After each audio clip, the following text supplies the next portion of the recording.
So tayo po ay nasa pang-5 linggo na ng pag-aaral natin ng ating po series. Ang series po natin yan ay pinamagatang Freedom in Christ. May kalayaan po tayo kay Kristo. So sinimulan po natin to sa pamamagitan ng expository teaching ng Book of the Galatians. Pag po sinabi natin expository, iniisa-isa natin po verse by verse, inaaral natin at binibigyan at pinapaliwanag ang kahulugan ng mga verse na ito. So, last week po ay tinuruan tayo ni Pastor Rodel ng paano tayo tumayo sa mensahe ng biyaya. Paano natin paninindigan na ito? Itong tamang mensahe ito. Bakit natin kailangan tindigan na? Wala na tayong ibang tatanggapin pa na gospel sapagkat ito pong gospel of grace, ito pong gospel of salvation ay ang only gospel. Wala na pong ibang mabuting balita, mga kapatid. Kundi the gospel of grace. Biyaya ng Diyos lamang ang mabuting balita. The gospel that came from God. Ito po ay ang gospel na galing sa Diyos. Pinakita po ni Pablo ito sa Galatians chapter 2 na tunay na ito hindi turo ng tao. Ito ang mabuting balita na tunay na galing sa Diyos. Amen? Balikan niyo po yung mga nakaraan natin mga videos kung gusto niyo pong mapag-aralan pa. Bakit po mga kapatid? The gospel that came from God that leads us into salvation, total freedom from the law and from religion. Kita niyo mga kapatid, talagang ang Diyos na nagsabi ng mensahe niya, pinalalaya kita sa pagkakabihag ng relihiyon, pagkakabihag ng kautusan, at ito ang tunay na kaligtasan. Kaya po, kapag ang gospel, pag sinabing gospel, dapat po maglilid sa inyo sa kaligtasan. Dapat po, ito hindi maglalayo sa iyo, ayaw ko na. Kundi, bagkus ito ay maglilid sa inyo sa pagtanggap sa Panginoon and kaligtasan. Ang gospel po hindi magbibigay sa iyo ng panibagong pabigat, panibagong pasanin, panibagong dahil niligtas ka ng Panginoon, pero kailangan mong sumailalim ka ngayon sa napakaraming regulasyon at obligasyon. Hindi po mabuting balita yun. Akala ko ba pinalaya na ako ng Panginoon? Akala ko ba, come to me, you who are tired and heavily laden, and I will give you rest? Eh bakit ngayon, mas mabigat ang binigay mo sa akin? At hindi pala rest, kundi lalong dagdag na trabaho ang aking mga gagawin. Hindi po gospel yun. Kaya po pag gano'n na narinig yung mga katuruan, ay hindi po gospel yun. That is, at tinatawag nating false doctrine. So, in order for us to continue to experience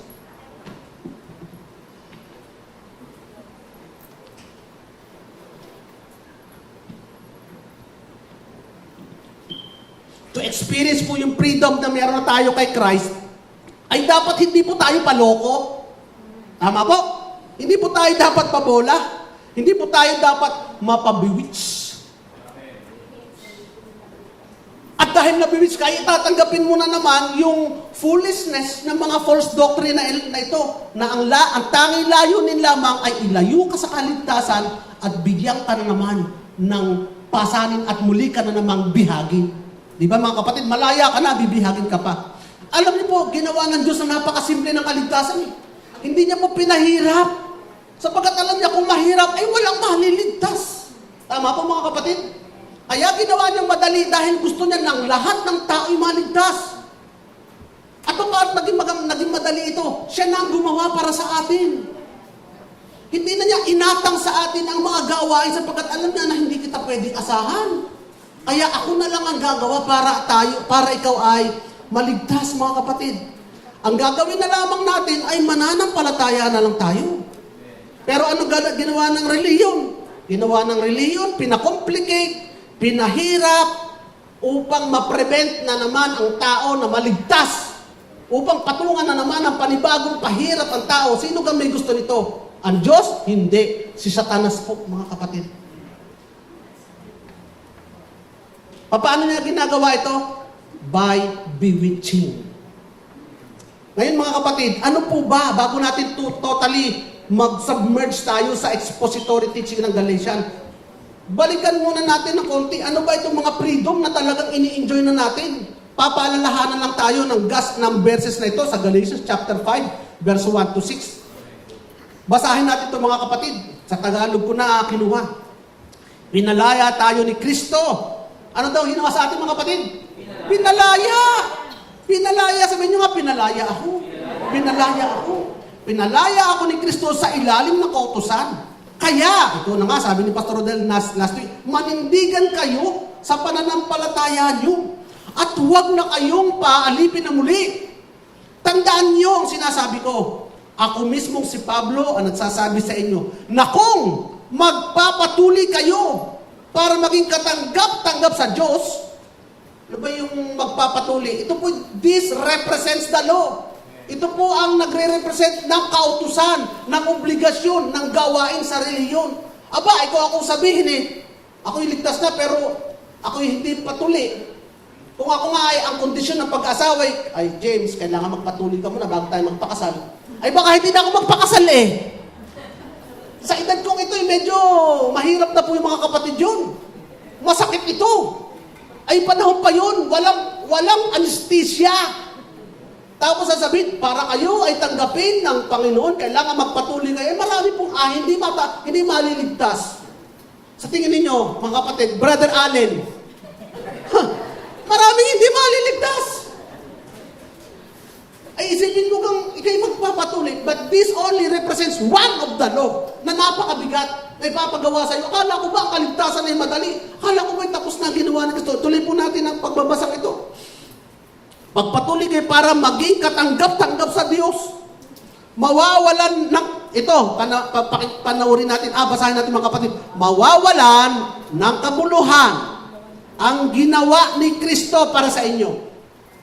Malinaw po yun mga kapatid. Mawawalan ng kabuluhan ang ginawa ni Kristo para sa inyo. Kung babalik ka doon. Inuulit pa, pinagdiinan.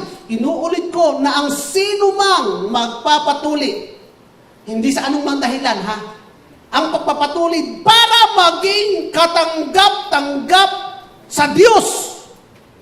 Lahat ng gagawin mo para maging katanggap-tanggap sa Diyos ay obligado. Sabihin nyo nga, obligado.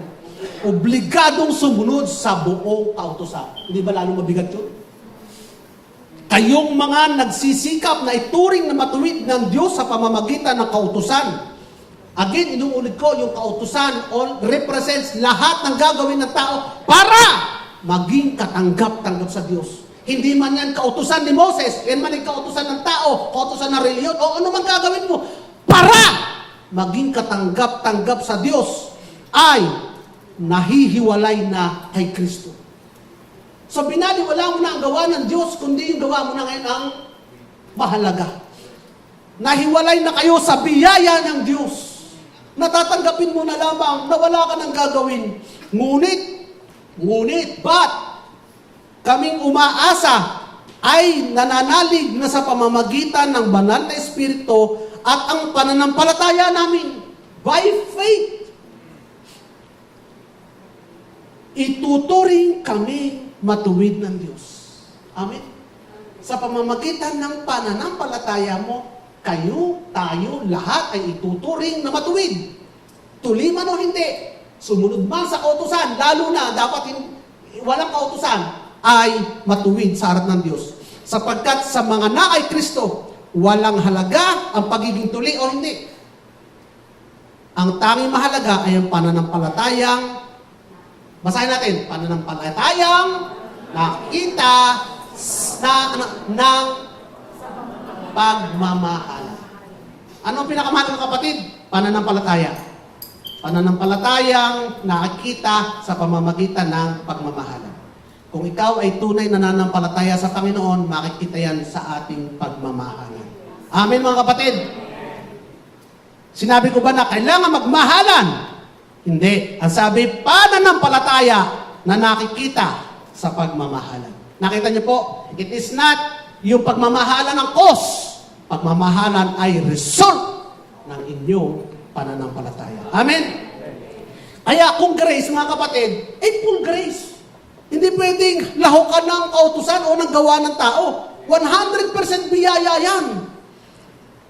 Kaya make sure na 100% biyaya. Kung kay Kristo, kay Kristo. Hindi pwedeng kay Kristo at may gawa. Kung kay Kristo, kay Kristo. Kung kay Kristo at gawa, baliwala. Ano mangyayari ngayon? Panindigan mo ang iyong gawa. Ayun ang matindi. Hindi mo kayang gawin ang requirement ng kautusan upang makapantay ka sa katanggap-tanggap na standard ng Diyos. Hindi. Kanino ka na lang? Sagot mga kapatid, kay Kristo. Sa pananampalataya na lang tayo. Ibig sabihin na kay Kristo, sa ginawa ni Kristo tayo. Ano ibig sabihin na kay Kristo? Sa ginawa ni Kristo tayo. Hindi doon sa ating mga kailangan pang gawin. Amen mga kapatid? Palakpakan natin ang Panginoon. Kaya instead of insisting on the law or what we can do, bakit yung iba pinipilit? Ay, hindi. Pananampalataya, and then go. Bakit yung pinipilit? Diba? Ayaw nyo pang tanggapin na lamang. Pasalamatan na lamang. Natatanggapin mo na lamang, wala ka nang gagawin pa. Ano bang mahirap dun? Kasi nga, you are bewitched. Kasi nga, you became full. Nasiraan ka ng bait. Nalalabuan ka ng isip. Kayo na papiliin. Ayaw nyo pa ba nung tatanggapin nyo na lamang ang pinaghirapan ni Kristo? Kesa dun, gagawin ko pa? Eh pagka may sinabi ng isa na kailangan dito ang pipiliin ko, yung gagawin ko pa, ay ano tawag ko sa'yo?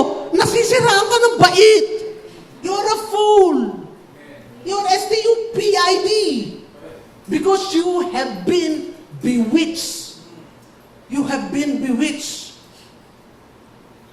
So these verses are very clear statement na yung salvation natin ay gift from God. At pagkatapos, tatanggapin na laang natin yan. At ang Diyos din ang may-maintain. Sabi na iba, tatanggapin mo ang kaligtasan, pero ikaw mag-maintain. Aba, hindi po mga kapatid. God din ang mag-maintain ito para sa atin. Kasi nga, truly, this is a finished work. Kung hindi ito finished work, hindi may gagawin pa tayo. But truly, this is a finished work. And we don't need to add anything to that finished work. Pag sinabing finish, anong ibig sabihin mga kapatid? Finish! Wala ka na idadagdag pa. Ano kang mahirap doon? The work that Jesus did is complete and we do not need to add anything to the finished work. Basahin natin ng Jude chapter 1 verse 24. Nakasulat po dito mga kapatid, now unto Him that is able to keep you from falling. Sino ang able to keep you from falling? Him, God. And to present you faultless. Sino ang able to present us faultless? Us, O God. God, Him who is able to keep us from falling, hindi tayo malaglag, and who is able to keep us faultless, ay God, before the presence of His glory with exceeding joy, to the only wise God, our Savior, be glory and majesty, dominion and power both now and ever. Amen. Amen. Tapos na mga kapatid. Tapos na, who is able to keep us, maintain us. Ang Diyos, who is able to keep us faultless. Ang Diyos, mga kapatid. At para kaninong glory? Para kay Lord din. For His glory alone. Sapagkat kapag ka may isiningit ka, no, it's not 100% true, I contributed a little. It does not give God glory. Because God wants the glory all for Himself. Because He is the only one who deserves all the glory. Palakpakan natin ang Panginoon. Kaya He is able to save you. He is able to keep you safe. Now that we are saved, we should maintain our salvation? No. Pag sinabi mo, I am the one who is going to maintain my salvation, ang tawag sa iyo, fool. You are foolish. Ang ginawa ng religion, ibinigay ang responsibility sa tao o ano mga gagawin para ma-confirm at ma-approve ang aking salvation. Para yung ginawa ni Jesus, ma-approve ko. I'm the one that will approve, parang ganun. I'm the one that will confirm my salvation. Hindi po. Pero yung dalawang verse na yon, prove to us that it is God who justifies. It is God who saves. It is God who keep us. We just need to put our faith in Christ. Amen. Tandaan niyo ito mga kapatid. This is the gospel. This is the good news na pinag-aaralan natin. Amen mga kapatid. So, sabi ng pasok na tayo sa Galatians chapter 3, verse 1 to 5. Ipag-aaral natin ngayon. After they believed the gospel na pinangaral ni Pablo, eto, kaligtasan dahil sa pamamagitan ng pananampalataya kay Kristo, sila po ay na-bewitch, sila po ay naloko into accepting the foolishness ng mga Judaizers na ito, na pinipilit na isiksik yung kautusan doon sa kaligtasan, kondisyon ng kaligtasan. Basahin natin mga kapatid. From Galatians chapter 1, verse 1 to 5. Oh, foolish Galatians, who has bewitched you? Puro tanong si Pablo dito eh. What? Who has bewitched you? That you should not obey the truth, before whose eyes Jesus was clearly portrayed among you as crucified? This only I want to learn from you. Did you receive the Spirit by the works of the law, or by the hearing of faith? Are you foolish?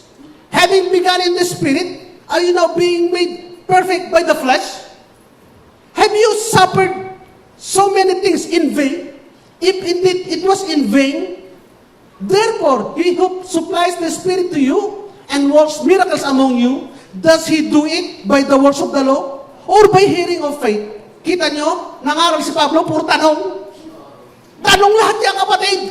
Walang sagot dyan, tanong lahat. Kaya ang title natin ngayon, Who has bewitched you? Tanong din. At ang pag-aaral natin ngayon sa pamamagitan din ng pagtatanong sa inyo. Pero sino sasagot mga kapatid? Ang Biblia. Ang salita ng Diyos ang ating pasasagutin. Kaya pag binasa natin, you foolish Galatian, foolish. Yung malinaw na pag-iisip ay lumabo. Sabihin na natin ito mga bad words na ito, fool, stupid, not thinking straight, not thinking clearly, out of your mind. Sa Tagalog, sira, baliw. Ulol. Isipin niyo ang sakit yun. Ikaw ay baliw, ikaw ay ulol. Bobo.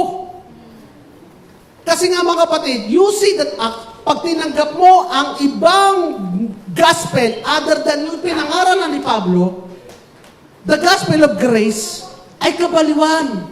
Kapag ka itinapon mo o nilahukan mo yung pangangaral ni Pablo ng kaligtasan sa pamamagitan ni Kristo at pananampalataya sa Kanya, tumanggap ka pa at magdagdag ka pa, isang napakalaking kabaliwan. Dahil yung napakalinaw na, naging malabo pa, tinanggap mo lang yun dahil lumabo Nalabuan ka di anong tawag sa'yo? Di namaligno ka. Namaligno ka. Kaya nga sa English, malign. Nung tinagalog nila ang malign, dinagdagan ng O. Maligno. Diba? Namaligno ka. Ano ba ang namamaligno? Yung dati mo nang alam, yung alam na alam mo, biglang nawala sa isip mo, bigla ka nalito. Sipin niyo yung batang ako, naranasan ko na yun, pumunta ako sa gubat, pag nagtatali ako ng kambing, alam na alam ko yung ruta ko, alam na alam ko yung daan ko. Bakit pa isang araw, nung pauwi ako, naligaw ako? Sa isip-isip ko, ako yung natikbalang. So, binaligtad ko yung damit ko, t-shirt ko, at binaybay ko yung dati, nakauwi naman ako sa amin, sa awa ng Panginoon. Di ba gano'n na namamaligno? Yung alam mo na, malinaw mo na, ay naging malabo pa sa'yo. Ganon ang ginawa sa mga taga-Galatia. Malinaw na sa kanila, pero nalabuan pa sila at tumanggap pa ng bagong kautusan. Kaya po ang bewitch sa dictionary is to charm, to fascinate, but in bad ways. It is related to harm. Magdudulot lagi ng kapahamakan. It is related to sorcery or demonic power. Naando sa likod noon ang masamang espiritu.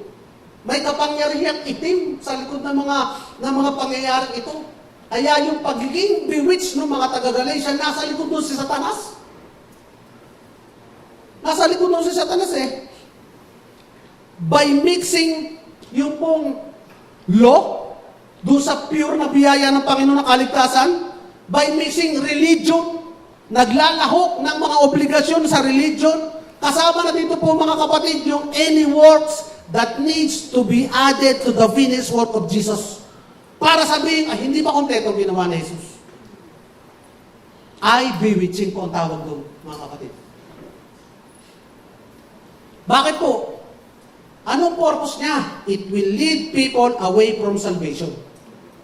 It will put a yoke, yung sinabi ko na nga kanina, magpapabigat na naman ang iyong balikat, magbalalagay na naman ng pamatok sa iyong tired and weary body upang wala ka na namang kapahingahan at muling ikaw ay mabibihag.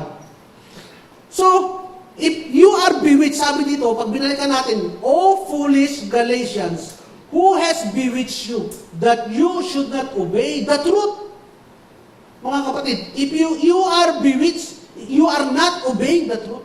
You are not following the truth. You are living in lies, mga kapatid. Kaya foolish. To live in lies is foolishness. Ang mabuhay ka sa kasinungalingan ay isang malaking kabaliwan. At ang kasinungalingan ay ang tinapos na nagawa ni Kristo, kailangan mo pang dagdagan. Na hindi sapat ang pananampalataya. At yan ang mapag-aalala natin dito sa mga pag-aaral natin dito. So, ano ang bewitching na ipinasok sa mga taga-Galatian?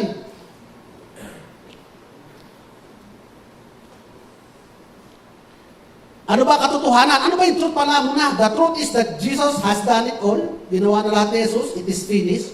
We are saved by what Jesus has done for us. We just need to put our trust and faith doon sa ginawa na ni Kristo. Pero ano ginawa nila? But now, you need to add the law. You need to add the religious obligation. You need to add performance. You need to add works. You need to add, makinig, good works. Hindi lang basta works. You need to add good works. Why? Because putting our faith in Jesus and what He has done is not enough. Yun ang ibig sabihin nun. And that is foolishness. Sabihin nyo nga, foolishness. Kalokohan. So, binigyan ngayon sila ni Pablo ng mga tanong. Paul gave them a set of question para ma-shake yung foundation ng kanilang, makalog yung kanilang utak na nalalabuan. Mahaghag yung mga napahalo dyan. Tanungin ko nga sa mga tanong na ito. Unang tanong niya, sabi niya dito, before whose eyes Jesus Christ was clearly portrayed among you as crucified? Kaninong mga mata? So anong unang ibig sabihin ni Pablo? Ano kasi ang unang foolishness na kung itinagay sa isip ng mga taga-Galatian? That Christ's death is not enough. Ano tawag doon? Foolishness. Christ's death is not enough. Foolishness. Alam natin that Christ's death is the ultimate payment for everything. Christ's death is more than enough. Sabihin nyo nga, Christ's death is more than enough. Anong ibig sabihin ng more than enough, mga kapatid? Higit pa sa pangangailangan, lampas pa. Kung ang hinihingi sa iyong bayad ay 10 piso, ang ibinayad mo ay 1 milyon. Hindi ba that is more than enough? Yun po ang kamatayan ni Kristo. Christ's death is more than enough. Kanino bang mga mata? Sabi ni Pablo, kanino bang mga mata? Di ba sa inyo, kayo mismo ang makapagpapatunay na si Kristo ay napako? Sabi niya dito, before your very eyes, Jesus Christ was clearly portrayed as crucified. Pumili kayo. Sino ang na-crucified? Si Jesus, the Son of God. Hindi si Pilato, hindi ko sino-sino. Si Kristo, the Son of God. Is Jesus really crucified? Yes, He died on the cross. He died on the cross. Why was Jesus crucified? He was crucified for our salvation. Amen. Ibig ba sabihin, His death on the cross means nothing to you? Wala bang ngayong kahulugan ang kamatayan niya sa cross? Then you are fool and stupid. So, sabi ni Pablo, the gospel is so clear sa inyo, napakalinaw eh. You saw it with your mental eyes that Jesus was crucified for you. Nung nag-preach ako sa inyo, pinaniwala ko sa inyo ang kahulugan ng kamatayan ni Kristo, naniwala kayo sa akin. Sabi nga doon sa Galatians chapter 4 verse 14, you believe me. You embrace me like an angel. Tinanggap niyo ako tinuring niyo ang anghel, even you consider me as Christ Himself. Nung ipinangarap ko ito sa inyo, tinanggap niyo ko eh. Napakaliwanag kasi sa inyo ng mensahe. Ala niyo nga, anghel pa ako eh. Tinuring niyo pa rin ako si Kristo sa pagtanggap. sa magandang balitang ito, you understood it that He died in your place. Naintindihan nyo na yung kamatayan niya sa krus ay substitutionary death para sa inyo. Naintindihan nyo na yung kamatayan niya sa krus ay pamalit na dapat kayo ang mamatay sa krus. Naintindihan nyo na yung ginawa ni Kristo sa inyo ay pamalit na dapat sana kayo ang nakapako sa krus. Naintindihan nyo ang doctrine of substitution. Naintindihan nyo eh. Eh bakit niya sasabihin nyo ang kamatayan ni Kristo ay walang kahulugan? You are foolish. Who has bewitched you? Kaya nga, sa Galatians chapter 2 verse 21, do not set aside the grace of God. For if righteousness could be gained through the law, Christ died for nothing. Kung sa pamamagitan ng gawa, ay di sinasabi niyong baliwala ang kamatayan ni Kristo sa krus. Mabuti na lamang. Salamat na lamang sa Panginoon. Tayo nakapagpapasalamat. Thank you, Lord, that you did not die for nothing. Hallelujah, Lord.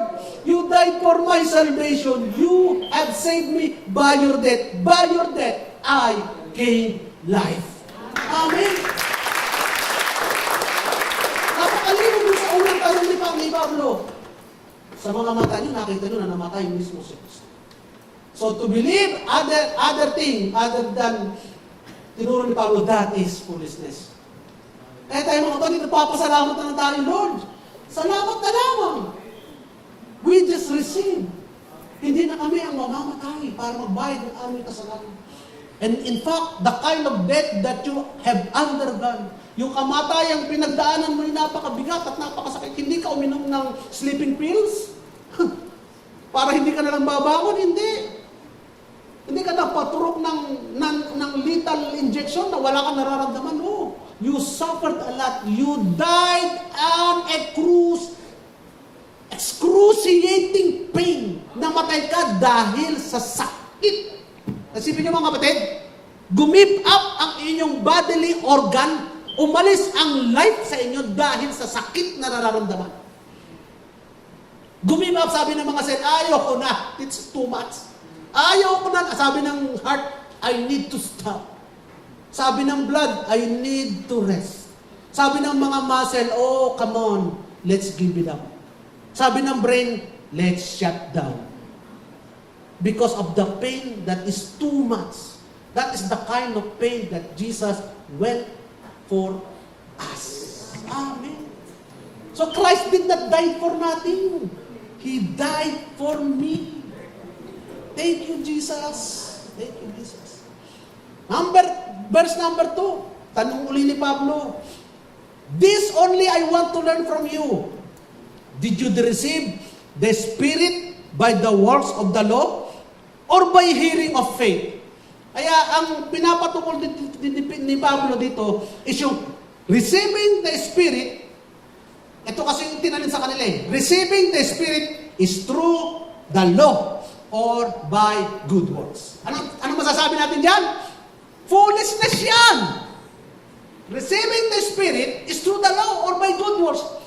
Sabihin niyo mga kapatid, foolishness! That is wrong, that is lie. Foolishness. Tanong uli, is the Spirit, the Holy Spirit, our salvation, a reward to us by our works or is a gift because we believe? It is a gift because we believe. Sabi ng Ephesians chapter 1 verse 13, and you also were included in Christ. Thank you, Lord. Amen. You were also included in Christ. Kailan? When you heard the message of truth. The gospel of your salvation. Ito yung pinapakala ni Pablo. Ito yung ating dinidikdik. Ito yung ating ipinipreach. The gospel of your salvation. When you believe. Kailan daw? When you believe, you were marked in Him with a seal. The promised Holy Spirit. Amen. You were marked by a seal. Kailan ka na-mark ng seal? When you believe. Narinig mo, and then naniwala ka, you were marked with a seal. Alam niyo yung mark, yung branding, alam niyo yung mga sa baka, yung bakal na iniinit sa pinagbabaga. Tapos, itatatak yun sa bakit sirit ngayon. At ano nakatatak doon? Yung insignia ng may-ari ng baka. Kaya saan man pumunta ang baka, alam nila na ito yung pag-aari ni kung sino yung nagtatak. Alam na may-ari na pag-aari ko yan, may tatak ko eh. Alam na tagalabas na pag-aari ko yan, may tatak eh. Ang hindi lang nakakaalam na pag-aari siya, yung baka. Hindi lang na baka na pag-aari siya ng may-ari. Minsan ganun tayo eh. Tinatakan tayo ng Espiritu, hindi natin alam na pag-aari na ako ng Diyos.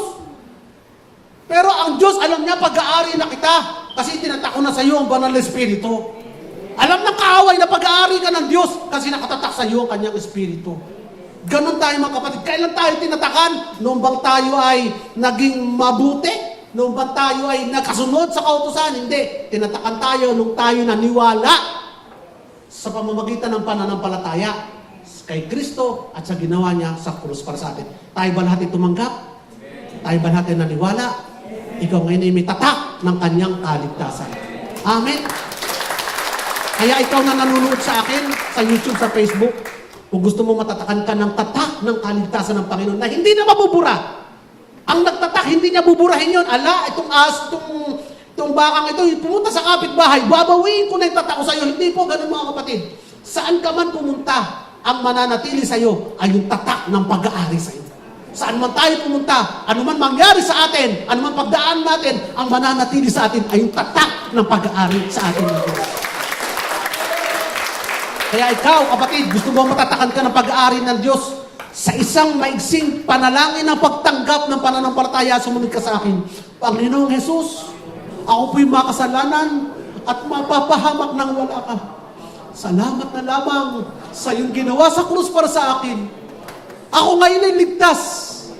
Ako ngayon ay iyo, sapagkat nilinis mo ako at pinatawad na sa lahat kong mga kasalanan. Salamat po na isinulat mo ang pangalan ko sa aklat ng buhay. Salamat po sa banal na Espiritu na nakatatak ngayon sa akin. Sa pangalan ni Jesus. Amen. Amen. Hallelujah. Palakpakan natin ang kapatid natin na sumunod sa pagtanggap niya. So, mga kapatid, sabi din kasi ng 2 Corinthians chapter 1 verse 22, tinatakan niya tayo bilang tanda. Inuulit lang natin. Binabasa lang natin sa ibang verse. Tinatakan niya tayo bilang tanda na tayo sa Kanya na. Hoy, tanda! Si tanda. Tinandaan ka, tanda na tayo na sa Kanya na. Ginawa na ito sa pamamagitan ng paglalagay ng Kanyang banal na Espiritu sa ating mga puso. Kasi hindi sa balat lang nakatatak, sa puso. Sa kabuod-buudan. Buti hindi sa mukha. Pero actually, it's spiritual. Sa mukha, sa labas, may tataka. Banal na Espiritu sa ating mga puso. Ang banal na Espiritu na nagsisilbing, mga kapatid, nagsisilbing garantiya na matatanggap natin ang kanyang mga pinangako. Ayun.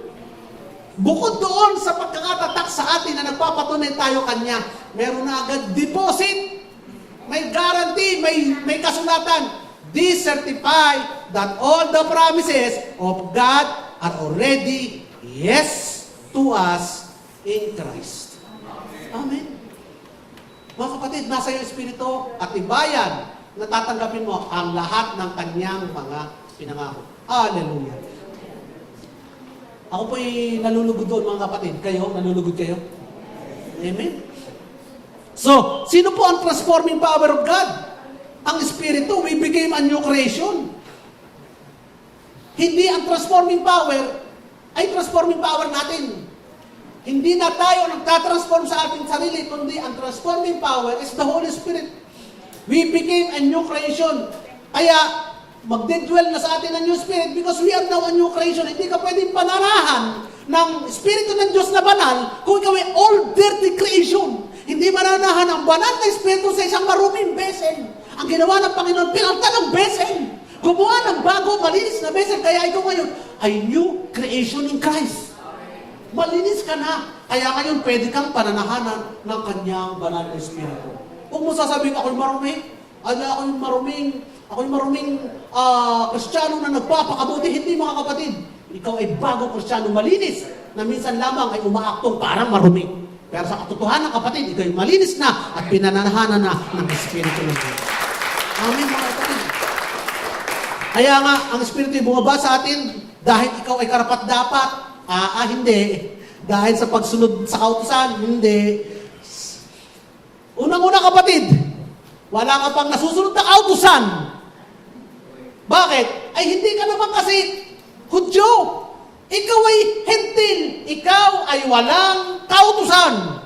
Akala mo lamang para sa'yo yun pag binasa mo. Hindi para sa'yo yan. Hoy! Sa mga Hudyo yan! Basa ka ng basa. Akala mo sa'yo hindi. Wala kang kautusan. Ikaw ay hentil. Tingnan mo nga ang iyong kulay. Tingnan mo nga ang iyong height. Tingnan mo nga ang iyong balat. Tingnan mo nga ang iyong bigote. 5 peraso. Hindi ka Hudyo, kapatid. Hindi ka pinanganak doon sa lahi ni Abraham, sa lahi ni Isaac, sa lahi ni Israel, ni Jacob. Hindi, kapatid. Wala ka sa 12 tribes of Israel. Ikaw ay taga Batangas. Ang lahi mo'y Igurot, Negrito at Malay. Napakalinaw ng kapatid. Bakit pipilitin mong dahil sa kautusang ito, sundin natin, at ako'y binigyan ng Panginoon ng kanyang Espiritu? Hindi, kapatid. Wala ka pang nasusunod na kautusan, at hindi sa iyo pinasusunod na kautusan na yan. Nilagay na sa iyo ang Espiritu ng Diyos dahil sa iyong pananampalataya ng Kristo. Amen. Hallelujah. Thank you, Lord. Isipin mo kung pipiliin lang ni Lord, yun lang mga Israelita ang aking bibigyan. Yung mga nakakasunod, ay walang papasa. Lalo ka na. Lalo na tayo. Ano, Pastor? Kaya, tanggapin mo na lamang ang Espiritu nito sa pamamagitan ng pananampalataya. Kaya ang tanggapin mong Espiritu sa pamamagitan ng gawa ay foolishness yan. Baliw ka. Sino naka-scam sa iyo? Na-scam ka. Yan ang scam. Tiwalan. Dito sa mundo ko ito, binigyan mo na lahat. Hagod ka dito, magbigay ka dito, nagsimba ka dito, lahat ng simbahan, sinimbahan mo. Nag-donate ka na ng lahat, dinonate mo na lahat, pati dugo, lahat na dinonate mo na, pati binan mo, dinonate mo na lahat. Tapos pagdating mo sa langit, naku, sorry, hindi ka kay Kristo. Ay, ano nangyari sa'yo? Na-scam. Tunay na na-scam ka. Wala na pinakamalaking scam pa dyan, kundi gayaan. But salamat, Lord, na ang Espiritu mo ngayon na nasa akin, it is all by faith in you. Amen. Thank you, Lord. Thank you. Verse 3, mga kapatid. Verse 3. Sabi dito, are you foolish? Having begun in the Spirit, are you now being made perfect by the flesh? Basahin natin sa ibang translation. How foolish can you be? Sa NLT. How foolish can you? Gaano ka kaya bubo, or gano'n sa Tagalog, gaano ka kaya? Anong pagkakaano mo? After starting your new lives in the Spirit, why are you not trying to become perfect by your own human efforts? Tapos sabi ng CEB, ito na, maganda sa CEB, how can you be so stupid?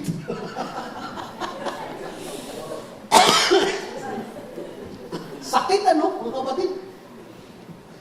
Do you think that by yourself, you can complete what God's Spirit started in you? So, anong ibig sabihin nito mga stupidong ito? Ano ang kanila paniniwala? That perfection is by flesh. Foolishness! Ngayong nasa inyo ng Espiritu, ikaw ay new creation na, new spirit ka na, hindi pa ba ayos yun? Ay sasabihin mo, hindi pa. Ay, that is foolishness. Ikaw ay lubos na banal. At kung kailangan kang pabanalin pa, lubos ka ng banal, kailangan ka pa pabanalin pa? Hindi na, lubos ka ng banal eh. Sino kaya ang may kakaya na magpabanal sa iyo? Di ba yan, Diyos din naman? Hindi mo nga na kayang alisin ang iyong dumi sa pamamagitan ng iyong gawa, ay yung pagpabanal pa, nakakayanin mo. Sa tingin mo ba, your flesh ay maaaring gumawa para makameasure up ka doon sa work of God? Kaya bang pantalayan ng gawa ng flesh mo yung gawa ng Diyos? Hindi. Kaya mo bang gumawa na maging na banal, na maging katanggap-tanggap sa Diyos? Hindi. Kala mo ba nasa iyong mga laman para maging pleasing and deserving ka sa salvation ni Lord? Wala. Wala dyan, mga kapatid. Kaya sabi ng Philippians chapter 3, verse 3 to 4. Basahin natin. For we are the circumcision, sabi ni Pablo, kami na mga tuli, ha? Kami mga tuli. Hindi tulad nyo, na potsu. Kami na mga tuli, ibig sabihin kami na mga law-abider. Kami na mga Hudyo. We worship God in the Spirit. Rejoice in Christ Jesus, but have no confidence in the flesh. Sabi dito, though I also might have confidence in the flesh. If anyone else thinks he may have confidence in the flesh, I'm also. Kung meron ika na maaaring magyabang at sabihin na siya ay may tiwala sa kanyang nagagawa, kung sino man ang maaaring magyabang na pwede sabihin na kaya niya sa pamamagitan ng kanyang gawa, ay maging katanggap-tanggap sa Diyos. Ako yun. Sabi ni Pablo. Ako na yun. Wala nang iba, ako na yun. Bakit niya sabi yun? Circumcised the 8th day. Sipin niyo, 8 taon, 8 araw pa lang, tuloy na. Si Pablo yun. Saan siya galing? The stock of Israel. Tunay na lahi ng Israel. Tagapagmana ng mga pangako ng Israel. Tribe of Benjamin. Alam niyo mga kapatid, babalikan natin ang Israel. The Israel, hindi binawi ni Lord ang pangako sa Israel eh. Yang Israel is still the chosen nation of God. Hindi mo pwedeng pagta ng Israel. Hindi pwedeng sabihin, wala na Israel, i-separe natin. Hindi po mga kapatid. Israel will remain to be Israel. Because it demonstrates the physical presence of God. Yun ang ginamit ng Lord ng physical presence niya. Kaya nga yung mga kapatid, yung mga nangyayari sa Israel, is just a fulfillment of the prophecy. Hindi mamumura sa mapa ang Israel. Maraming himalang mangyayari sa mga nangyayari ngayon sa bayan ng Israel. Israel will continue to be a gauge of the end times. Our clock para sa end times. Kaya hindi natin pwede sabihin, baliwala ng Israel, mga kapatid. We continue to look upon Israel as the chosen people of God. Ang maganda ng mga kapatid, you have been included in the whole family of God. Amen, mga kapatid. Kaya lang, marami pa sa kanila, hindi ligtas. Yun ang malungkot doon. Pero sabi naman, end will come when the gospel is preached to the whole world. Amen, mga kapatid.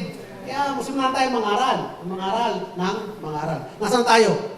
Si Pablo is the tribe of Benjamin, a Hebrew of the Hebrews. So, Hebrew na, may Hebrew pa. Hebrew of the Hebrews. Concerning the law, I am a Pharisee. Ibig sabihin, up to the point, up to the question mark, up to the dash, and all this word. Ako'y nakasusunod. Ang sinusunod ni Pablo, ang yabang ni Pablo.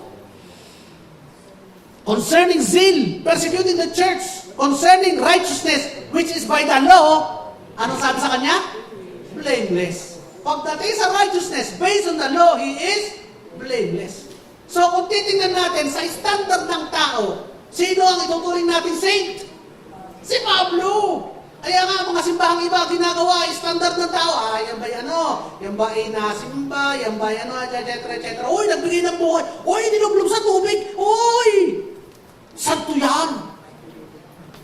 Yun ang standard ng tao. Kaya sa standard ng, by virtue of the standard of man, Saul is a saint.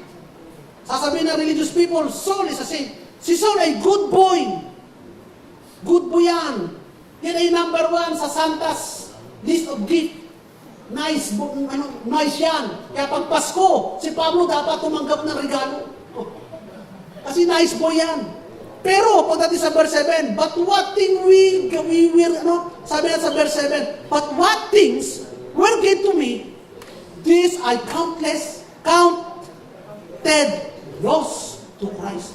Baliwala lahat yan. Baliwala lahat yan. Bakit na kinount loss to Christ? Basahin natin. Yet indeed I also count all things lost for the excellence of the knowledge of Christ Jesus my Lord. For whom I have suffered the loss of all things. Lahat yan. Tinapon ko na, basura lahat yan. And count them as rubbish, that I may gain Christ, and be found in Him, not having my own righteousness, which is from the law. Righteous si Pablo, from the law, sabi niya. But what is true faith in Christ? Pero ang mahalaga, yung righteousness through faith in Christ. Because this is the only righteousness that will lead me to heaven. The righteousness which is from God by faith. Amen. Ginawa lahat ni Pablo, basura lahat yan. Kaya wala magyayabang sa inyo, sabi ni Pablo. Wala sa inyo mga Judaism na magsasabi, dapat ipasunod. Hindi, ako nga nakasunod sa lahat ng ito. Pero lahat basura yan. At bakit ang ini-embrace ko ngayon ay ang kaligtasan, the righteousness which is by faith in Christ alone. Amen. Amen. Kaya hindi nila pwede sabihin si Pablo, sa totoo lang mga kapatid, ang tao cannot accomplish anything na pleasing sa Lord without the power and the presence of the Spirit. Tama? Kahit anong gawin mo, hindi yan pleasing kay Lord kung wala sa iyo ang Espiritu ng Diyos. Kasi hindi pa rin katanggap-tanggap yan. At hindi mo magagawa yan kung wala sa iyo ang Espiritu ng Diyos. Because that is the one that gives you power. Power to do things according to His will. So kung meron ka nagagawang mabuting bagay, it is because the Spirit working in us and through us. Not the flesh, but the Spirit. Tandaan mo kapatid, it is not by flesh, it is by the Spirit. Kaya nga, even, pag nagkamali man tayo ng hakbang, pag nagkasala man tayo, hindi tayo iiwanan ng Espiritu. Ay, nagkasala siya, Diyan na yan, bahala na siya. Hindi tayo iwan, sino pananampalataya natin noong una nawawala ang Espiritu ng Diyos, bakit magkasala ako mali sa akin ang Espiritu ng Diyos. Kaya yan, merong deliverance ngayon. Ako, patay! Baka ako'y masaliban, nasakayan, kasi wala sa akin ang Espiritu ng Diyos. Di ba yun ang paniwala natin ng araw? Pero tandaan natin mga kapatid, kahit nagkasala ka, nagkamali ka, hindi ka iiwanan ng Espiritu ng Panginoon. Bakit? Unang-una tataksa sa iyo, pangalawa siya ang guide mo. Pag iniwan ka ng guide, anong nangyari sa'yo? Di lalo ka nang napahamak. Hindi ka iiwanan ng guide mo because the Spirit is your guide. Hallelujah, thank you Lord. Salapakan natin ang Panginoon. It is the Spirit that keep us in place and keep us in the right path. Amen mga kapatid. Sabi na 1 John 2 verse 27, but the anointing that you receive from Him abides in you. Ako hingi na, Lord, anointing. Hindi pa daw, nasa inyo na yung anointing. Dati bago mag-preach, gising ako madaling araw, pray Lord, please, give me your anointing. Oh Lord, give me your anointing. Nagmamakaawa ako sa Panginoon para magkaroon ng anointing. Ang linaw pala dito. The Holy Spirit is in you. Yes, the anointing resides in you. Ano ba yung anointing? Yun yung nag-i-enable sa'yo na makapagturo. Kasi yun yung nag-i-enable sa'yo para maintindihan, para magkaroon ka ng revelation, para ma-conceptualize, para mabigkas, para mailahad at maintindihan ninyo yung salita ng Diyos. Kasi bakit mayroong iba na salita, wala kang maintindihan? Walang anointing. Ang anointing niya kasi nasa jacket.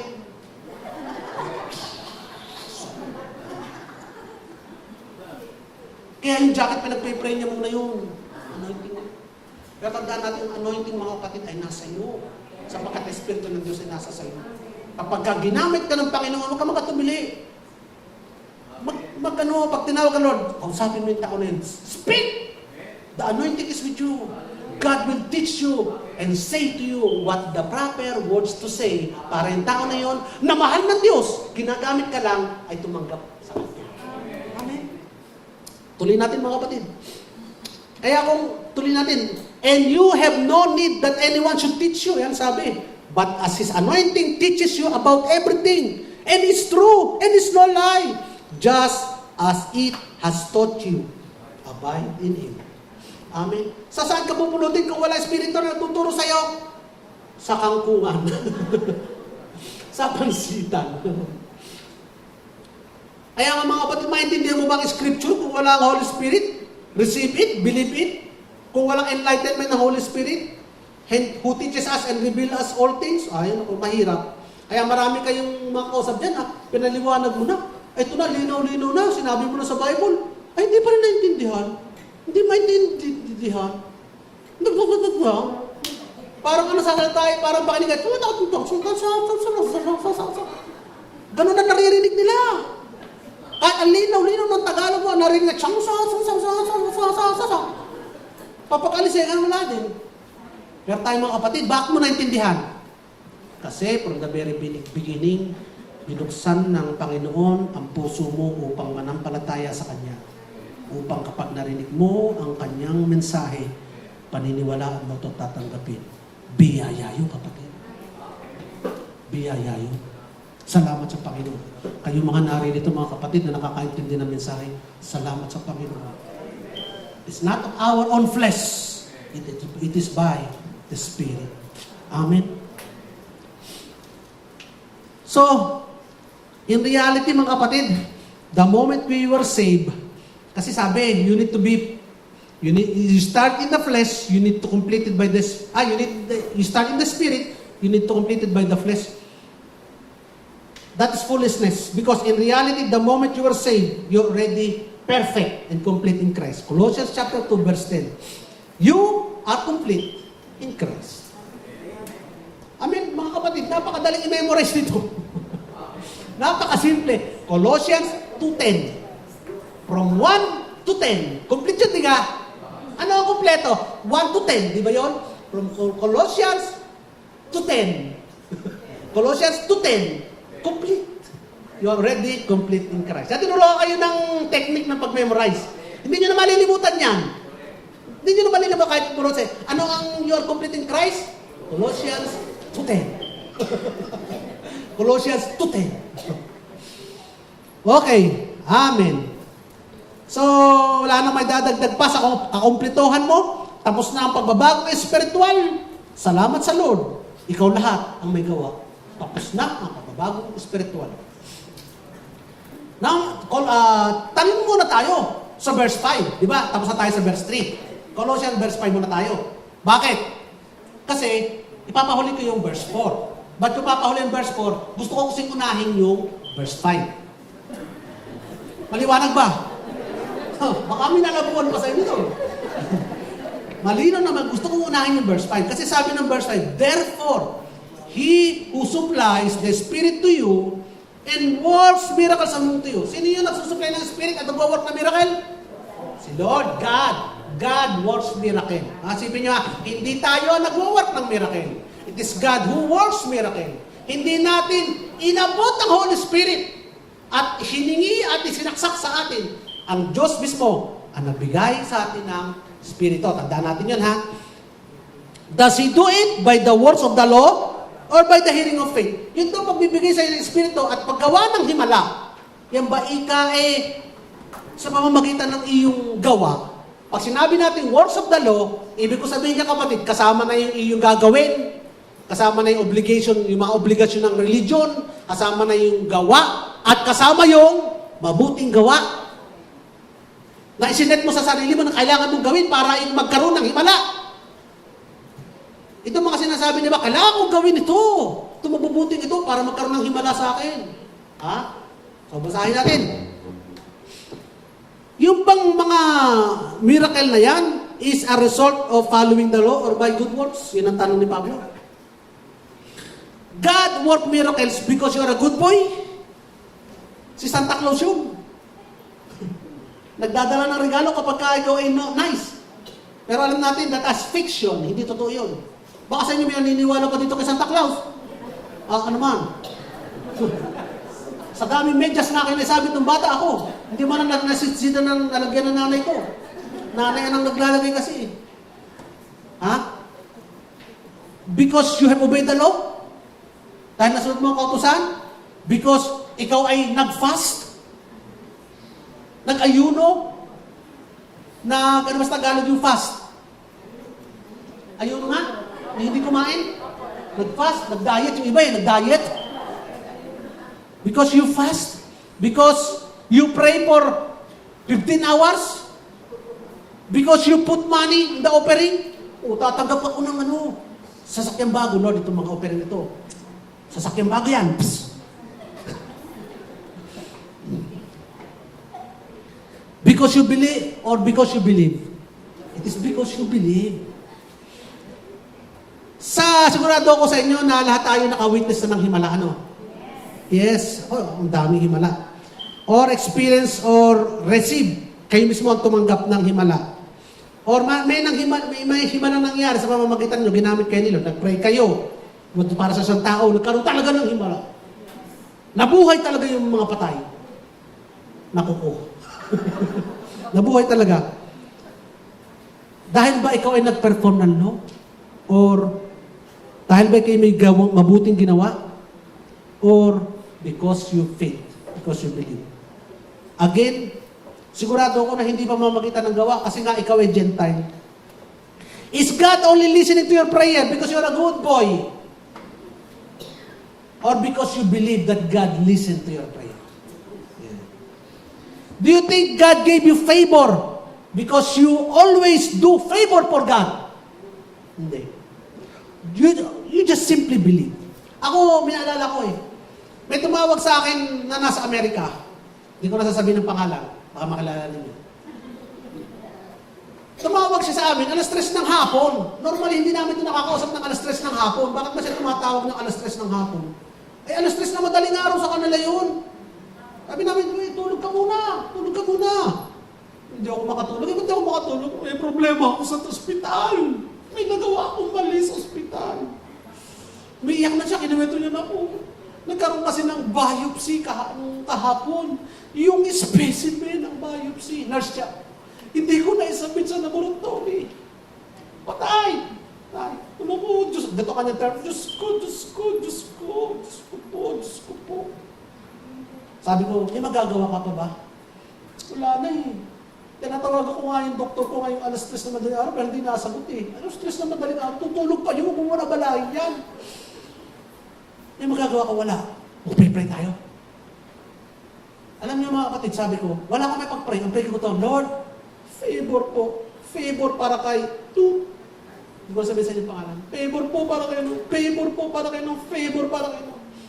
Lord, alam ko nagbibigay mo favor because we are your son. That's it. Hindi ko may pag-pray. Lord, pag na-discover ng doktor, sana iba mapagbintangan. Okay, Lord, sana po, hindi sa kanyang pangalan nakaregister yun. O Lord, sana po, yung specimen, Lord, ay humabol pa kahit expired na, itanggapin pa din ng laboratorio. Hindi ganun ang prayer ko. Hindi ko pinanagunahan na prayer. Lord, favor, favor, favor, favor. Ano mga kapatid? Alas 6 ng umaga, alas 5 pa lang, alas 3 pa lang, alas 4 pa lang, nakabihis na siya, nagluto na ng baon. Hindi na siya pwede pumunta doon sa hospital kasi sarado pa. Ay pag nasa parking lot ka, baka puntahan ka ng, sabi, ng security guard, something. Di maaga siyang pumasok. Ano ba, tatawagan ko na ba yung doktor? Huwag mo munang tawagan ng doktor. Ganito na lang. Huwag kang magpanik. Ang sabi ko, may magagawa ka pa ba? Wala na. Gawin mo lang yung magagawa mo. Ano magagawa mo? Pwede mo tawagan ng doktor, aminin mo lahat. Pero yung wala ka na magagawa, mag-rest ka na. Ipagpakay Lord mo na. Narinig na ni Lord ang prayer mo. Ganon tayo mga kapatid. Sa mga bagay na wala na tayong magagawa, mag-rest ka na.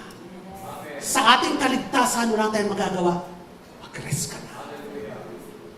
Kung wala ka na din lang magagawa, kung may magagawa ka, gawin mo yung magagawa mo. Pero kung wala ka na magagawa, mag-rest ka. Kung gawin mo yung magagawa mo, at the same time, rested ka. Alas 6, nasa ospital na. Nag-ring uli ang aming telepono, tumawag na. Paano ang misis ko nakasagot, umiyak ba siya? Hanang, para sabi niya? Sa to, umiyak sa to. Salamat sa favor ni Lord. Salamat sa favor ni Lord. Hallelujah, thank you Lord. At ano ba nangyari? Ganito. Yung aking kasamahang nurse, alam na kami nag-specimen, sample gathering ng specimen. Nakita niya yung mga sample sa cabinet ko. Itinurn-over niya sa laboratory. Praise God. Ha? Hindi, kaya hindi niya kasi na-turn-over Yung pag hindi na magta-turn-over na yun, may expire yun. Hindi tatanggapin na laboratory yun. So, at isipin niyo mga kapatid, yung prayer na favor has an effect not only now, nag-pray ka ngayon, hindi lamang ngayon, to the future, but yung favor now, back to the past. Isipin niyo, alam ni Lord, that we will pray for favor. So ginawa niya, I will do my favor to you before. Hinipo niya yung ibang nurse para buksan yung cabinet nung nurse na yon at makita yung kanyang mga specimen at isubmit sa laboratory. Amen. So, hindi ko pinapray, Lord, sana pag na-discover ay hindi siya matanggal sa trabaho, sana ma-reprimand lang. Hindi ganun ang prayer. Lord, favor, favor, favor. Kita niyo mga kapatid, is it because kami ni Piwi during that time ay siguro kumakain ng ostya at siguro nagko-communion? Hindi. During that time kami nagbabiyahe at iniisip namin yung aming pinanggalingan na kami ay nagpa-chiropractor. Wala sa isip namin si Lord na mga oras na yun. Pero nung nag-pray kami ng favor kay Lord, the Lord heard our prayer. Not because we are good boy, we have obeyed the law. Hindi natin pinabaliwala ang good works, mga kapatid. Hindi natin sinasabi, huwag na kayo gumawa ng good works. Never. Sinasabi natin, the good works is not the cause.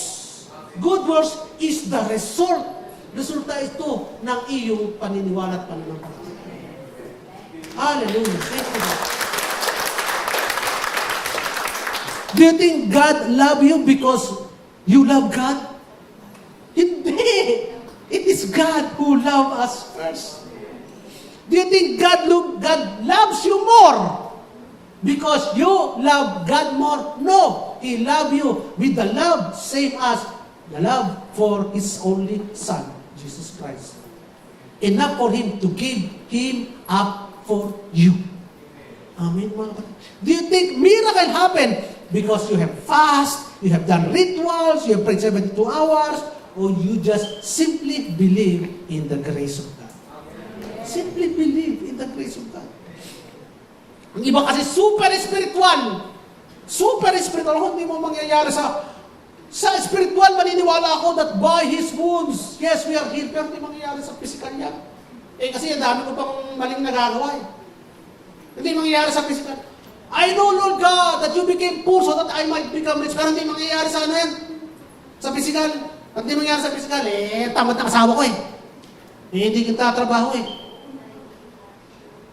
Ganun eh. Hindi maganda yung mga empleyado namin eh. O kaya hindi maayos yung trabaho ko eh. O hindi ako napopromote eh. Hindi niya matranslate yung spiritual to the physical.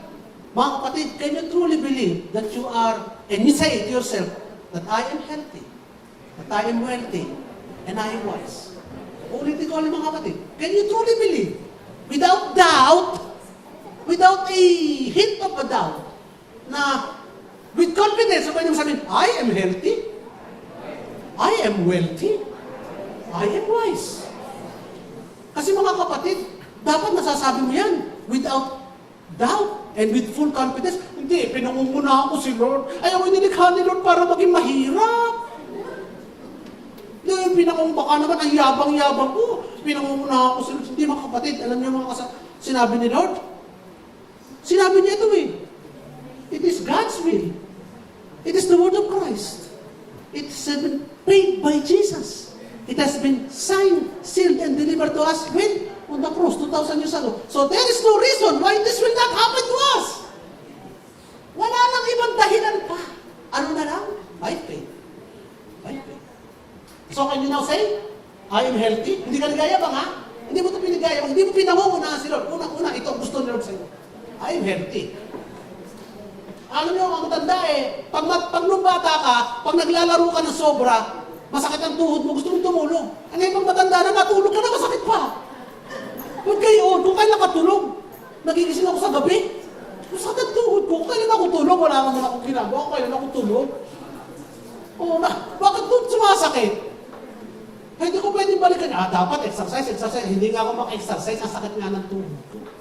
So pag doon ka umasa sa magagawa mo, ano mga kapatid, wala, sa kaasa, doon sa katotohanan that I am healthy.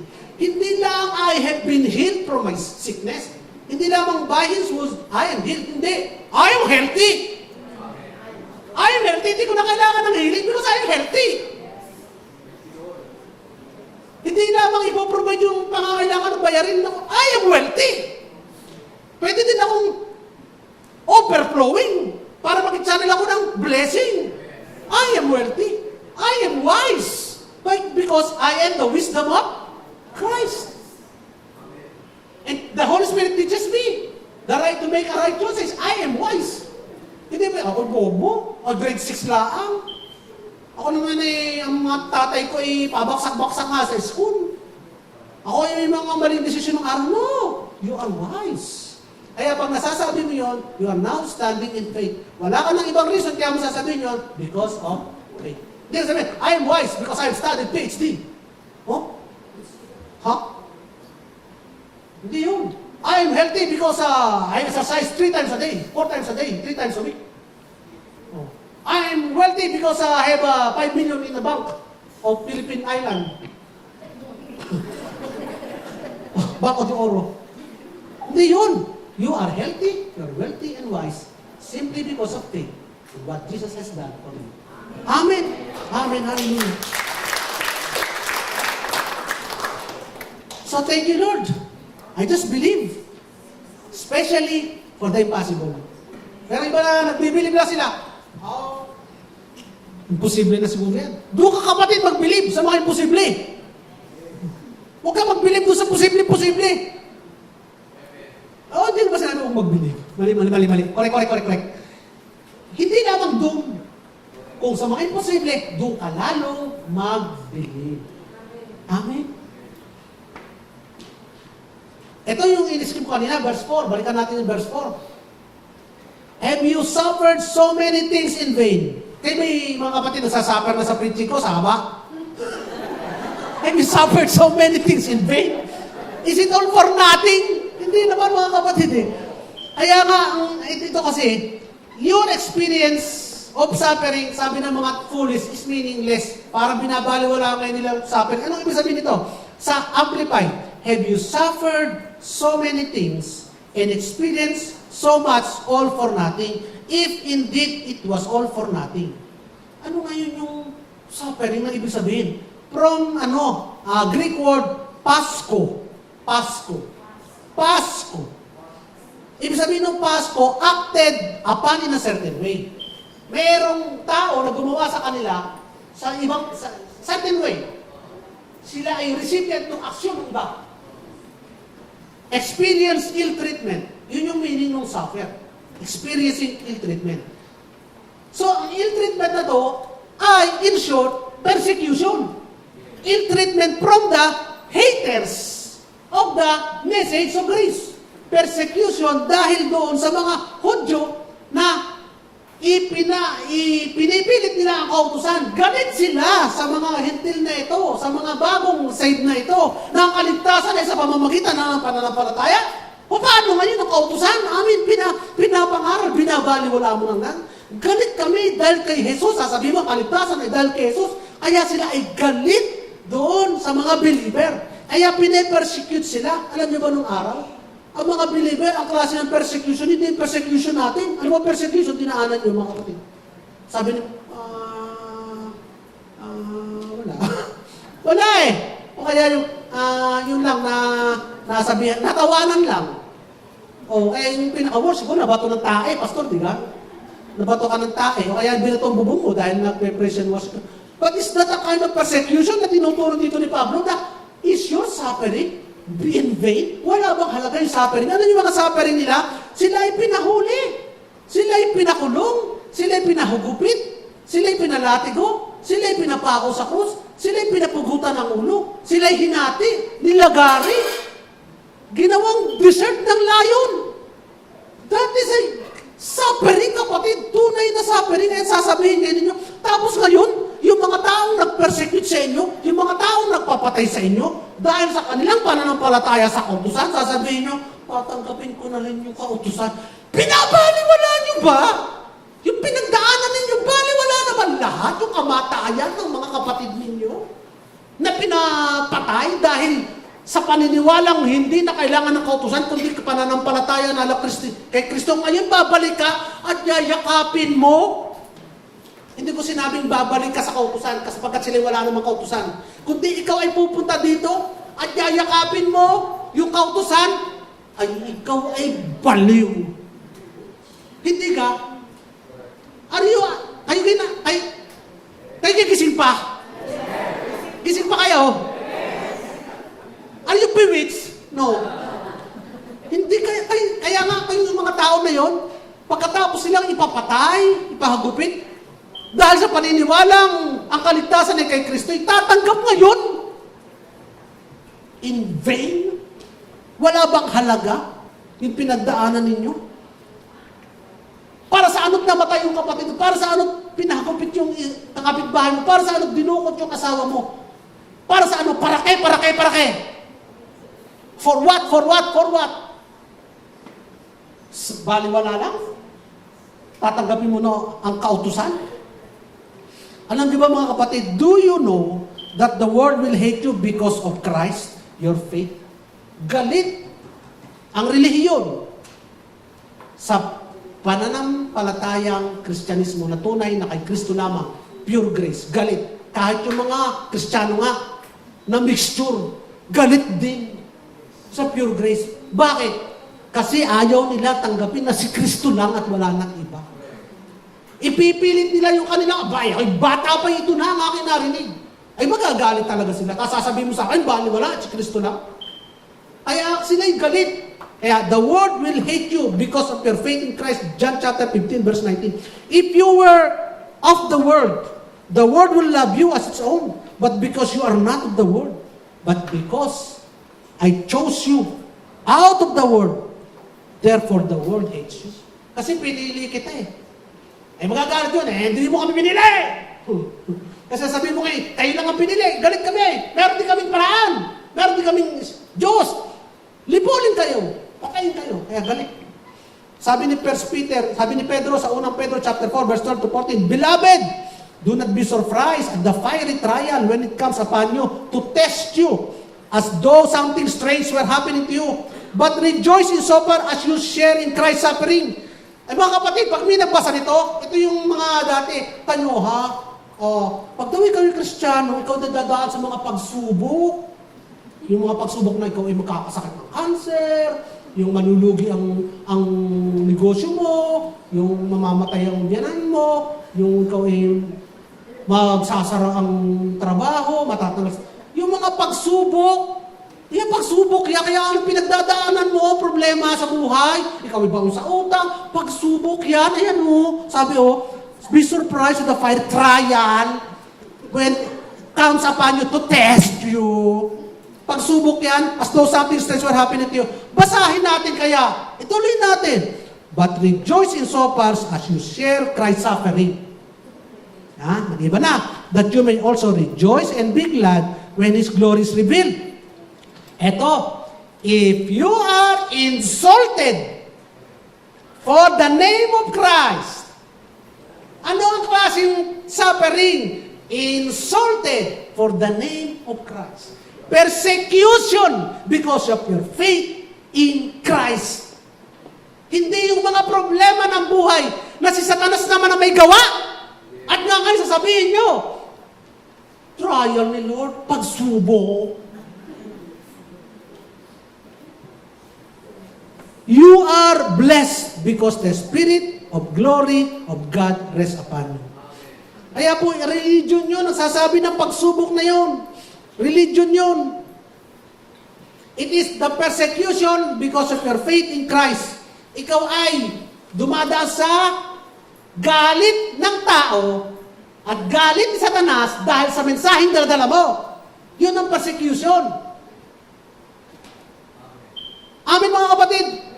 Sapagkat ang Diyos, sabi ng iba naman, sino na nagpapadala ng persecution? Are you stupid? Stupid? Stupid ka ba? Hindi nagpapadala ng persecution si Lord. Will God hate His message? Hindi. It is the enemy who hates the message will persecute you. Ang kaaway ang nagpe-persecute sa inyo, hindi ang Panginoon ang magpe-persecute sa inyo. At kahit kailan naman, hindi magpapadala ng masama ang Panginoon sa atin. Sapagkat ang lahat ng masama ay kinuha na ng Kristo para sa atin, para hindi tayo ang magsuffer ng lahat ng kasamaan ng mundo. Amen mga kapatid. Christ did not suffer for nothing. Amen mga kapatid. It is the enemy who steal, kill, and destroy. But Jesus came to give us life and have it to the full till it overflow. In abundance, mga kapatid. Ako nalulungkot sa isang kwento, isang pastor na nangaral sa isang school. Ang sabi, ang ipinangalan sa Exodus 38. Ito lang ang verse niya. Exodus 38, na yung mga Israelita na sumamba sa Diyos-Diyosan ay kinain ng lupa at 3,000 na namatay. Sabi ba ganyan? Kung ang mga Israelita nga na mga kalahi ng Diyos ay kanyang pinatay, kayo pang mga Pilipinong hindi! Oh my God! Oh my God!